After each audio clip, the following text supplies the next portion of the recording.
The big question, why did the strikes begin in the first place? One argument can be made that that was a preemptive strike, that they felt the threat was imminent. That's questionable. Whether the strike is preventive of preventing Iran becoming a major either nuclear or military power, argument can be made. Yeah, after the first 12-day war, Israel and United States destroyed the enrichment capacities, the air defenses. Israel decimated the Iranian proxies, Hezbollah, Hamas, other groups. So Iran was at its weakest. At this point, military strike makes sense in terms of if you assume that the future will only strengthen Iran. This is the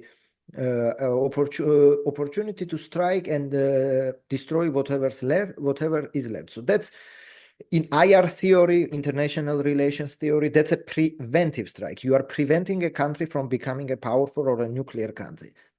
Whether the strike was imminent, which is a preemptive strike, I don't think so. Yeah, the argument that Iran was going to attack needs more evidence. If we recall the Vietnam War, yeah, what happened in Vietnam was, and what North Vietnamese openly told Kissinger many, many times, is that we are willing to sacrifice 1, 2 million people, fight as long as it takes to take over the South. The question is whether Americans have the will and willingness to sacrifice another 10,000 American soldiers in defense of the South Vietnam in time when this war was immensely unpopular within the country. So basically what Vietnamese did was to outlast the Americans' willingness to fight. Yeah, and basically, obviously, eventually, yeah, we know in 73 that there was a Paris Peace Accords, and then in 75, Saigon fell. So Iranians have maybe similar calculations that they want to outlast the Trump's willingness to fight. And that will only happen if domestic, political, economic costs, because I don't think there can be a military costs. There are some, but obviously United States and Israel has immense military dominance over Iran. But if domestic, political, and economic costs become unbearable for the current administration, it may try to extricate itself from this war. And that's what Iranians are hoping.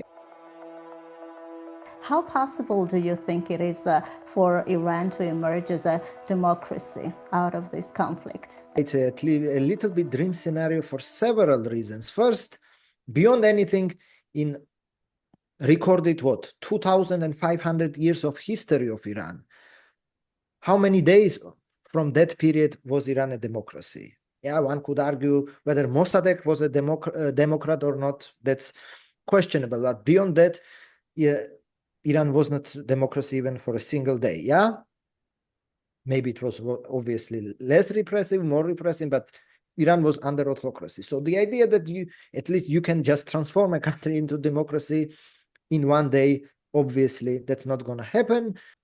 So the idea that the government that is entrenched within the country for 47 years, which stood 8 years of war with Iraq, which stood 20, 30 years of one of the most strict sanctions regime on earth, which stood several domestic upheavals, has huge security apparatus, will just like disappear, and we bring in some pro-Western Democrat in charge of Iran, and that will disappear. That's not going to happen. Yeah, Iraq taught us. Yeah, eventually all these dissatisfied Ba'ath party members ended up in ISIS. Yeah.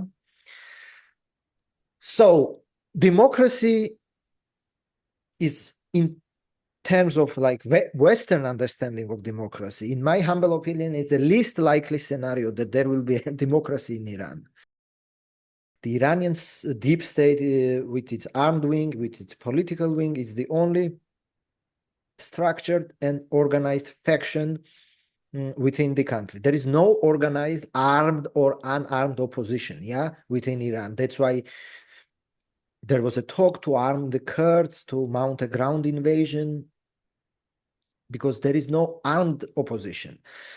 All the opposition to Iranian regime is exiled, and exiles, whether they exert much influence within the country or are popular within the country, that's jury's out, it's questionable, So within the country, we have an organized, heavily armed structure, organization, bureaucracy, whether it's decimated or not, and frightened public that has to survive both bombardments and domestic repression. So I do not see how the regime collapses. And if the regime collapses, the outcome is a chaos, not some orderly liberal revolution, after which, I don't know, pro-Western forces come into the power.